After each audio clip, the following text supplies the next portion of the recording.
Hey y'all, it's Alexis from Ask Alexis here, and we just wrapped up week 2 of the Actively Authentic Allyship course. And one of the things that came up during the course was that when you're doing allyship work, you are equitably distributing the mental labor or the mental load that it takes to live in an oppressive or racialized society. So, what I mean by that is if you think about it in the context of a relationship, right? And I do mean like a romantic relationship where you are living together. Or if you just think about it when you living together in a household with someone like through a cooperative effort, there is a amount of mental activity that is necessary to keep the house running.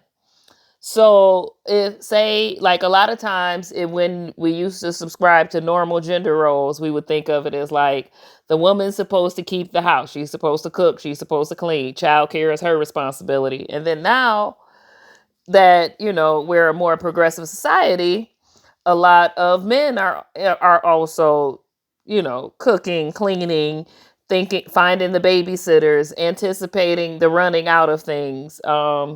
One of the things that I hear with couples that I coach all the time is like, why do I have to think of everything? And that's one part. Whoever is the person who's in the house the most usually has that effort. And so it's like, well, you seen the trash empty. I mean, you seen the trash full. Why you ain't just change it? Why do I have to ask you to do it? Or like, you saw that's broke. Why you ain't get it fixed? Why do I have to think of getting it fixed? That's the mental load of maintaining that household. So when you live in an oppressive society, there is a mental load that people of color have to go through in order to navigate and survive and thrive in that society. So, Black people and people of color often think about their race. And when I say often, daily, depending on how many, so I live in a predominantly Black neighborhood. So even though I have to think about my race with Black people, I don't have to think about it as often. However, it's usually more in the context of like, am I fitting a stereotype or something like that? And then the more authentic I get, the less I think about that. But that's because I'm active in my practice of authenticity. Um, but so, like, what I'm teaching or what is being taught with myself and my co-facilitator, um, with the actively authentic way is the equal distribution of that mental load. Because if this was a romantic couple I was coaching, we would be trying to rev up the male partner's skill set on how to distribute the house chores, the house responsibility. And when I say male partner, let me not say that. The more domestic, the non-domestic partner, their their contribution to the mental load of taking care of the house. Because what happens is if you don't do the mental, like if you don't contribute to the mental activity, the person who's in charge of or who does do all the mental work has to, like, it's easier to be like, oh, I'll just do it myself. Oh, I just, because then if I got to think of asking you, it's still taking up mental space. And then it stifles your creativity.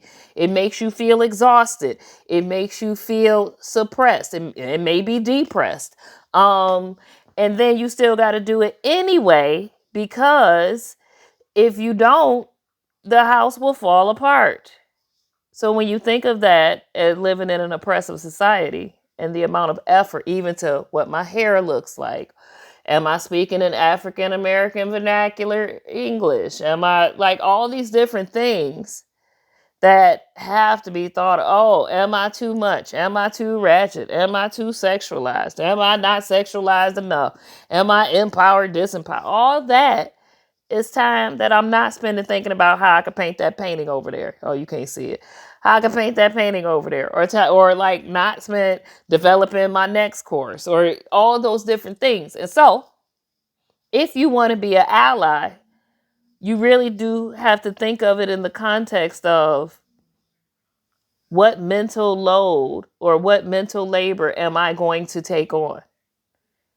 I take on mental labor in, like, even in my allyship course, I am teaching not just to be an ally for BIPOC people, but also for the LGBTQIA. So, like, and I ask questions around pronouns. We make sure that everyone states their pronouns. As I'm doing my work, instead of saying you guys, I say y'all, and then I tell them that that's why I'm saying y'all, because it is a mental shift. You taking on mental labor. You recognizing when the laundry needs to be done, seeing how the system is suppressing your thoughts, keeping you blind. Like there's this whole process of taking on the mental labor. But really what we're doing in order to have a shared future is divvying up the mental labor in a way that is fair and equitable and inclusive for all. The mental labor of thinking about what it's like to be in a racialized society is not equitably distributed if only people of color are thinking about race. Thank you for coming to my Ask Alexis talk. I hope that you should choose in your allyship journey. First of all, go on an allyship journey, whether it's with me or anybody else. I have plenty of great references if I'm not your cup of tea. But it's share future or bust. So, if you don't like me, tell me and I'll send you to somebody you do like. But be an ally for something outside yourself. Develop the mental ability to think about something outside yourself. You can reach me on all the social medias. Feel free to click like, subscribe, and share this video, right? Like that mental labor, just so you know, when you do your allyship practice, you become better in your relationships too, because you'll be able to anticipate and think of and express and communicate with your partners. You'll be able to be authentic in that relationship, and you'll be able to take on your share of the mental labor. Talk to y'all soon.